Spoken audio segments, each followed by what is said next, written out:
Yeah, welcome everybody to my YouTube channel. If this is your first time, do well to subscribe, like, share my page. Thank you.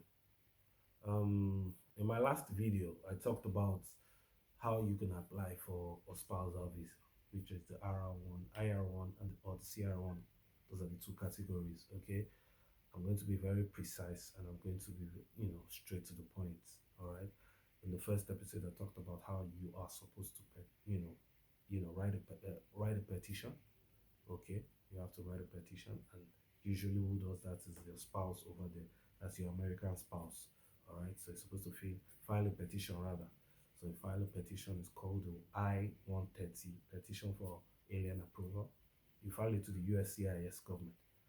Okay, after you file it to the USCIS, you have to wait for an approval. And usually, like for me, because most of the data I'm giving you is from my own personal experience. It took me about 18 months. It took me about 18 months for my for our petition to be approved. For some people it can be lesser, so for some people it can be more. But for me, based on my experience, it took me 18 months. All right. So once your petition is approved, you will get a notification by email in your email from the NVC, National Visa Council. Now, these are the people that are responsible for issuing you the visa. So you're going to get an email from them, it's like a welcome email. All right, welcome to the NVC stage. Then in that email, they are going to send you your case number, IV case number, and invoice number. You're going to use those two as your username and password for the NVC site. It's called CEAC. CEAC. That's the site. All right. CEAC site. Okay. So once you go to that site, you log in. You're going to be paying. There's a processing fee you're going to pay. The first one. There are two fees you're paying in the NVC stage. Please take notes. The first thing you're paying is your IV fee. That's your immigration visa fee. All right. Then you're also paying for affidavit of support fee, AOS fee, because your spouse over there, your American spouse over there, has to fill an AOS form. It's called a file I-864. I-864, affidavit of support. This in layman's words means that your spouse over there is going to be responsible for your financial, all the things you do over there financially. It's going to be responsible for you. It's going to be housing you, feeding you, clothing you, and all that.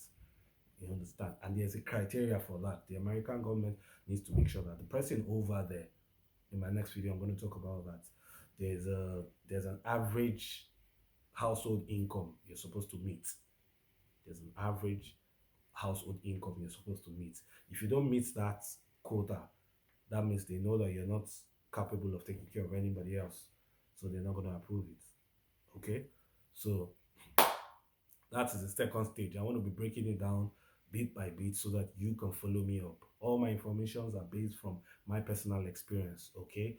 And I'm giving you first-hand informations because I started my process in 2021, you know, 2021. Okay, let's say 2022. I got married in 2021, August 2021. We filed in we filed in 2022, January 2022.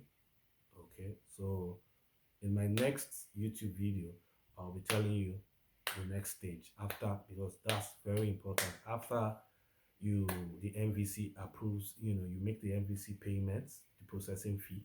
That's the you already know the IV, $325. That's the amount recently confirmed, and then the affidavit of support. It should be about 120. Yeah. So the IV is 325, and then the AOS is 120 USD. Okay, make that payment, and then you also have to wait. You also have to wait.